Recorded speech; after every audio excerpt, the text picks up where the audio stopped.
bienvenue pour de nouvelles croustilles. Je vous retrouve pour un épisode de mon podcast Cam's Podcast, vouloir être quelqu'un d'autre. C'est un épisode qui me tient à cœur parce que on va le décortiquer de deux manières. La première partie, on va parler de vouloir être quelqu'un d'autre, que ce soit de son entourage ou des personnes un peu plus inaccessibles comme les influenceurs, les célébrités, mais aussi peut-être que vous aurez vécu l'inverse, quelqu'un qui veut être vous. À la fin de cet épisode, j'espère que vous allez comprendre pourquoi il ne faut pas idolâtrer les autres, les mettre sous un piédestal, surtout quand on ne connaît pas leur vie et leur déjà l'ambiance très cocooning, très 2016. J'ai aussi rapproché le micro pour avoir un peu cette ambiance de ASMR. Vous me direz ce que vous en pensez. C'est un petit test. Voilà, on se fait kiffer ici. Alors, je pense pas être la seule personne à déjà avoir voulu ressembler à une célébrité. Voilà, quand on était enfant, en tout cas moi, pour ma part, c'était vraiment les magazines, c'était notre Instagram à l'époque. Je regardais les standards de beauté, je voulais être comme elle. J'avais 10 ans, je pensais déjà comme ça. Ça fait peut-être peur, mais c'était pas méchant, c'était rien de concret, c'est vraiment des bêtises, voilà. C'est un peu un rêve que t'as pendant 30 secondes et après, allez hop, tu passes à autre chose. Toutefois, il y a des personnes qui vraiment prenez ça à cœur et ça peut mener à des TCA, donc des troubles du comportement alimentaire, dont l'anorexie, la boulimie. Et ça, en fait, ça peut vraiment avoir des répercussions sur ton corps, ta relation avec la nourriture. Et c'est ça que les gens comprennent pas. Les standards de beauté, elles ne sont pas là pour nous aider à nous trouver belles, mais plutôt à nous réduire à un physique qui est très souvent inatteignable. En tout cas, en 2026, le critère de beauté est très souvent atteignable par la chirurgie esthétique. C'est super. Complexer les gens et leur dire d'aller se faire soigner, sachant que de base, ils n'en ont pas de besoin. Et on leur font croire qu'en ayant les dents parfaites, les cheveux parfaits, la silhouette parfaite, qu'on va trouver notre moitié. Alors que personnellement, hein, que j'ai des bourrelets en plus ou pas, ça devrait pas mettre en question ma personnalité. On est d'accord. Mais bon, il y en a beaucoup qui ne le comprennent pas et qui, on va dire, se basent sur l'acceptation des autres. Tu vois, c'est vraiment, on se voit à travers les autres. Aussi, le vrai problème, c'est qu'on veut juste cocher une case. Il y a beaucoup de femmes qui rentrent dans les critères de beauté. Tu vas leur dire, est-ce que tu te trouves belle tous les jours? Elles vont te dire non. Et c'est ça en fait, on se fout un peu de la gueule des gens, on leur dit qu'il faut ressembler à telle ou telle personne, mais ces personnes eux-mêmes sont complexées par leur physique, ces personnes eux-mêmes ont dû avoir recours à de la chirurgie esthétique ou à des régimes très extrêmes. Et en fait, on veut devenir des femmes qui elles-mêmes ont du mal à aimer leur corps. Donc c'est un peu comme si la société nous faisait croire. Dès que tu vas cocher toutes ces cases, t'inquiète, tu vas t'aimer. Mais le jour J, ben, tu ressens rien. Ta relation avec ton corps n'a pas changé. Pourquoi? Parce que c'est basé sur le superficiel et aussi c'est basé sur la validation des autres. On donne le pouvoir aux autres de nous faire croire qu'on est assez, qu'on peut être aimé, qu'on peut être une amie, qu'on peut être entouré et que plein de belles choses peuvent se passer pour nous. Mais si on a des bourrelets en plus, on ne mérite pas le succès, on ne mérite pas l'amour. Alors que c'est vraiment des critères à deux balles et qui ne font pas de sens. Parce que pour moi, le critère est le suivant. Tant que je me sens bien dans mon corps, les autres, j'en ai que faire. Pourquoi? Parce que cette même société-là qui nous matrix, qui elle-même complexée, qui complexe les autres avec elle, c'est une société qui ne vit pas avec votre corps.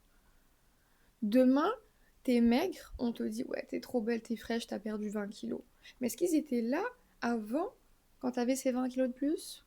Je pense pas. Moi, je pense que vraiment ce qui m'énerve le plus, c'est vraiment la société qui nous complexe avec elle. Et c'est un cercle vicieux parce qu'elle nous dit va faire ça pour te trouver belle. Mais les femmes qui le font elles-mêmes restent complexées. Et c'est vraiment une boucle interminable. Donc il n'y a pas de recette magique pour s'aimer. C'est plus une relation entre toi et ton corps et ta nourriture. Et en fait, c'est pas juste superficiel, quoi qu'il faut se trouver belle, mais c'est très subjectif. Et on ne vous dit pas ça. Mais la beauté est subjective. Tout simplement parce qu'il y a plusieurs ratons laveurs qui ont été en couple avec des bombes atomiques et pour autant ça leur a pas empêché de se marier avec des ratons laveurs. Voilà, et c'est que mon avis, c'est très subjectif parce que bien sûr que toute créature de Dieu est magnifique, c'est une manière de le voir. Mais est-ce qu'on a le droit de trouver des gens moches? Oui. Est-ce qu'on a le droit de leur dire? Non. Je suis pas d'accord. Tu peux le penser, hein. Mais pas besoin d'aller leur dire ouais t'es moche, t'as un bouton, si, t'as un bourrelet là, ni ni ni. Tu peux juste fermer ta gueule. Voilà, aussi cordialement que possible. Et donc souvent quand t'es un ado, tu dis waouh, je voudrais trop ressembler à Madison Beer. Si j'étais Madison Beer, tous mes problèmes disparaîtraient. J'aurais plus d'amis à l'école, on se foutrait pas de ma gueule, je pourrais devenir, je sais pas moi, une chanteuse, peu importe. Parfois même t'as envie d'être la personne au complet. Donc d'avoir la même carrière, d'avoir le même copain. Parfois ça peut vraiment aller jusqu'à de l'obsession. Et ça c'est très toxique. Mais ça on pourra en parler dans un autre podcast si vous voulez. Mais je trouve ça juste dommage que les gens ne nous disent pas que c'est faux. Avoir ce corps de rêve, avoir ces bourrelets en moins, avoir ce qu'on veut, ça ne va pas nous rendre plus heureux si on le fait et on s'y prend pour de la mauvaise manière et aussi si on le fait pour les mauvaises raisons. Être bien dans son corps, ça devrait uniquement nous concerner. Je pense que le moment où franchement les gens devraient un peu nous parler sur notre physique, c'est uniquement si ça peut déclencher des problèmes de santé. Et encore, parce que je me dis, la personne, elle est sûrement consciente. Mais si vraiment elle n'est pas consciente peut avoir des problèmes cardiaques et tout, peut-être, voilà, lui expliquer gentiment. Et même là, ça reste son choix. Parce qu'on ne peut pas sauver quelqu'un qui ne veut pas être sauvé. Aussi, ce qu'on oublie de dire, c'est qu'il y a des personnes parfois qui peuvent être en surpoids et on va leur dire, ouais, t'es flemmard, ouais, si tu faisais un peu plus de sport. On va beaucoup les critiquer et leur pointer du doigt. Mais ce que vous ne comprenez pas, c'est que la relation qu'elle a avec la nourriture est très cruciale. Et ça ne veut pas toujours dire aussi que parce que vous mangez trop, vous allez être en surpoids. Il y a des métabolismes très différents. Il y en a qui mangent très peu et qui prennent très vite du poids. Et il y en a à l'inverse. Donc oui, c'est vrai que la nourriture peut avoir un impact sur ton physique, donc les boutons, etc. Mais pas toujours. Ok? Ça, c'est de un. De 2, si on veut bien manger, bah, c'est pour notre santé, on est d'accord. Pour avoir une bonne digestion, pour ne pas avoir de problèmes cardiaques, pour ne pas avoir de diabète, de cholestérol, etc. Pour certains aussi, la nourriture, c'est un réconfort. Quand ils sont malheureux, quand, je sais pas, moi, ils ont eu le cœur brisé, ils vivent un deuil, n'importe quoi, bah, ils vont se réfugier vers la nourriture. Et c'est pour ça que en un mois, même pas, ils peuvent prendre beaucoup de poids et on va leur dire oh, mais t'as grossi, faut que tu maigrisses. Mais en fait, ce que vous comprenez pas, c'est que cette personne, elle a pas besoin de maigrir, elle a besoin d'aller voir un psychologue. Elle a besoin qu'on l'accompagne. Parce que chaque corps réagit différemment. Et qu'on peut pas, malheureusement, s'enlever la douleur. On peut pas se promettre de ne jamais vivre un deuil, on est d'accord. Mais on peut se promettre de travailler sur nous et de comprendre que la nourriture, ce n'est pas un réconfortant. De comprendre qu'il y a d'autres choses qu'on peut mettre en place. Mais pour ce faire, il faut voir un professionnel, parce qu'il y a des sujets très délicats où on ne peut pas s'aider nous-mêmes. On a besoin de quelqu'un qui a étudié le fonctionnement d'un cerveau humain, tout simplement. Surtout quand c'est un deuil, par exemple. Quand tu es en deuil, ton cerveau, parfois, il est en état de choc, donc il ne peut pas comprendre l'information de la même manière que quand tu n'es pas en deuil. On est d'accord. Bon, là, je m'éloigne un peu parce que je parle de psychologie, mais je vous assure que c'est pas si loin que ça, finalement. La psychologie, il y a toujours un lien à faire avec ce qu'on vit. Et donc, vraiment, s'il y a une chose que j'ai apprise, c'est que quand t'es complexé et que tu vas sur TikTok, Instagram et que tu dis oh, mais je voudrais trop être comme elle, faut pas oublier que derrière il y a une histoire. Que derrière ces gens-là, eux-mêmes sont complexés. Eux-mêmes essayent de se sentir bien dans leur corps. Eux-mêmes essayent de casser.